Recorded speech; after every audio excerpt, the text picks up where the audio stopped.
Bonjour Frédéric Fournier, vous êtes pasteur de l'Église protestante unie de France à Suresnes.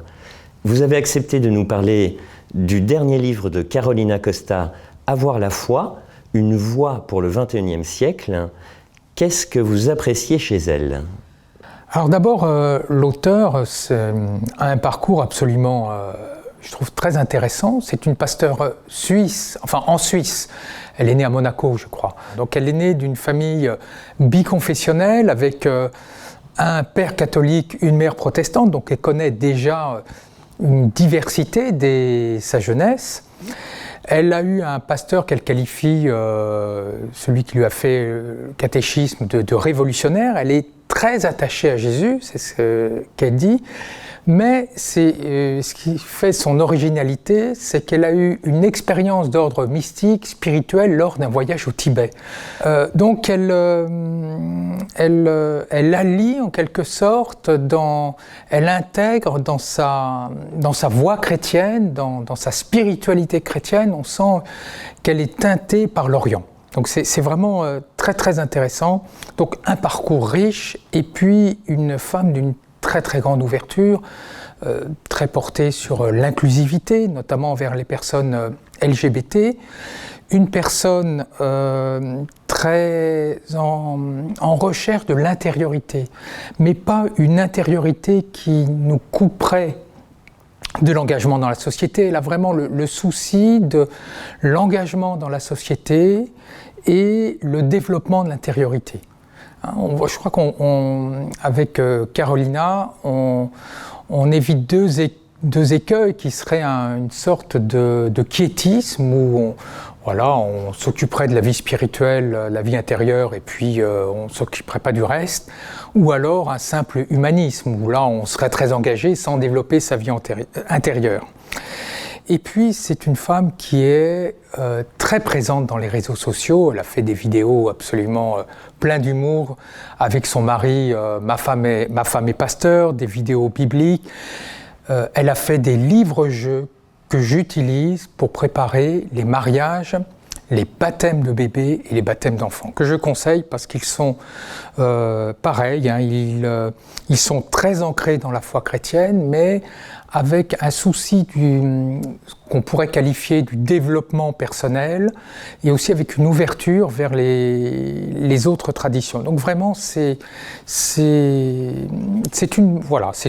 trouve une auteure absolument passionnante par son ouverture et par ce qu'elle peut apporter. Vous avez lu son dernier livre. De quoi parle-t-il ? Alors, le titre, je l'ai là, Avoir la foi, point d'interrogation. Le point d'interrogation est très important. Une voie pour le XXIe siècle. Elle essaye, avec brio, je crois, de clarifier le concept de foi. Enfin, c'est plus qu'un concept, on va voir. La foi, pour certains, c'est plus un contenu dogmatique. Pour d'autres, c'est plus la confiance. Pour d'autres, c'est une expérience. Donc, elle essaye vraiment de clarifier, mais en aidant chacun à trouver ses propres réponses. Elle n'apporte pas de réponse toute faite, elle pose beaucoup de questions, ça c'est sa pédagogie, il y a des apports, mais elle pose aussi beaucoup de questions. Et tout en donnant matière à réflexion, c'est ça. Par exemple, quand elle parle de l'expérience de Luther, qu'il a fait du salut par la grâce, elle utilise des mots très, très accessibles, parce que la grâce, aujourd'hui au XXIe siècle, ça parle pas forcément, donc elle parle de cadeau de Dieu, et du coup après, elle dit, mais est-ce que toi tu as reçu des cadeaux dans la vie? Donc c'est vraiment intéressant. Elle est, en posant ces questions, elle nous invite vraiment à s'approprier, à trouver en tout cas nos propres réponses. Ou quand elle parle de la foi, elle parle de l'invisible. La foi, ça a à voir avec Dieu qui est invisible. Donc, est-ce que tu as une expérience de l'invisible? Qu'est-ce qui est invisible pour toi? Donc, Et puis tout est dans avoir la foi, point d'interrogation. Il n'y a pas de réponse, toute, j'allais dire, toute faite avec Carolina Costa. Et je crois qu'aussi le sous-titre « Une voix pour le XXIe siècle » est très parlant aussi, parce que la voix, on n'est pas dans un ensemble, une doctrine, un ensemble de dogmes, de ce qu'il faudrait croire, pas croire, mais vraiment sur un cheminement. Voilà, c'est ça. La foi, c'est vraiment une voie, un chemin sur lequel on avance vers un but que nous, on appelle Dieu, qu'on nomme le Christ. Et pour le XXIe siècle, eh bien, elle essaye d'être crédible. Crédible parce qu'on ne peut pas parler de la vie spirituelle aujourd'hui comme on en parlait au XVIe siècle.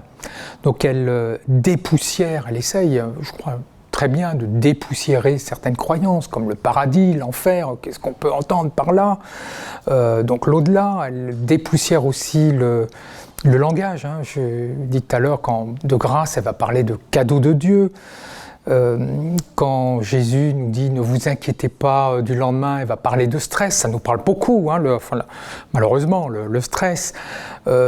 Pour définir Dieu, pour parler de Dieu, elle va parler de père, de mère aussi. Donc pour que justement ça nous parle, que Dieu n'est pas simplement un père mais aussi une mère. Elle parle de puissance, d'énergie, d'amour. Donc vraiment, elle actualise sans dénaturer, je crois, la spiritualité chrétienne. Ce n'est pas un livre trop ardu. Alors le sujet peut paraître ardu, mais en fait, elle écrit de manière très simple, sans être simpliste, sans être simplet.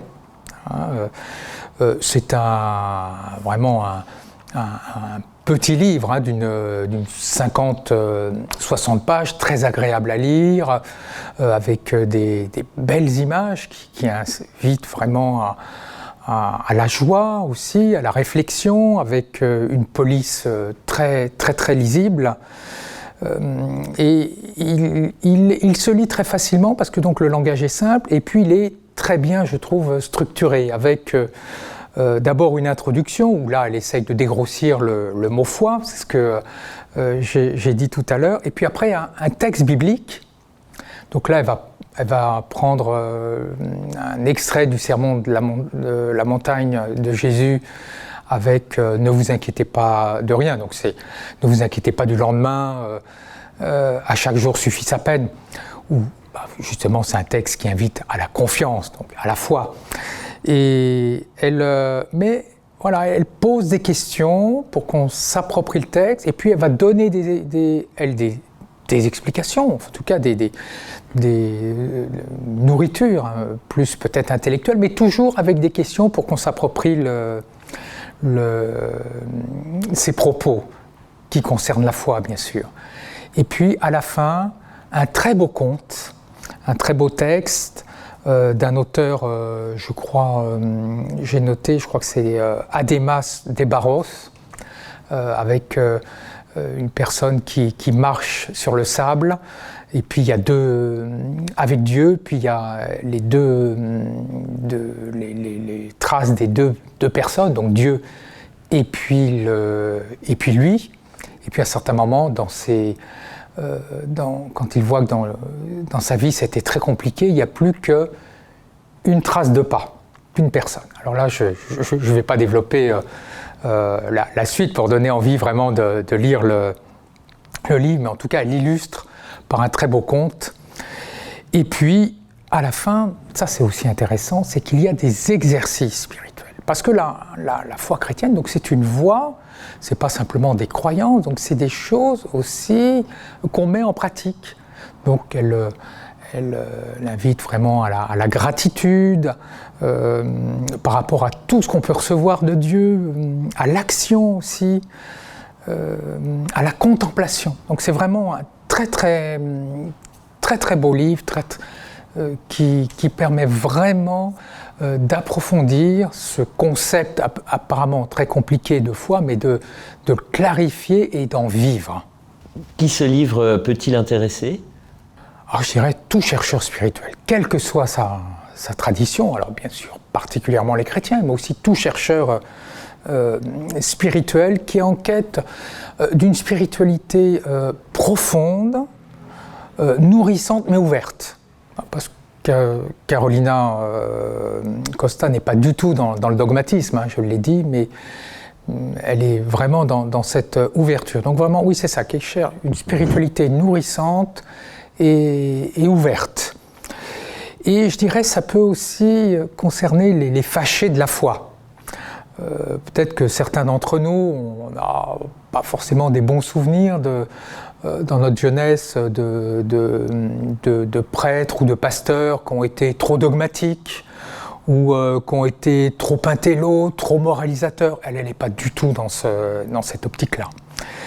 Et je crois que ça peut aussi intéresser les pasteurs et toutes celles et ceux qui ont à accompagner des chercheurs spirituels, parce qu'il y a vraiment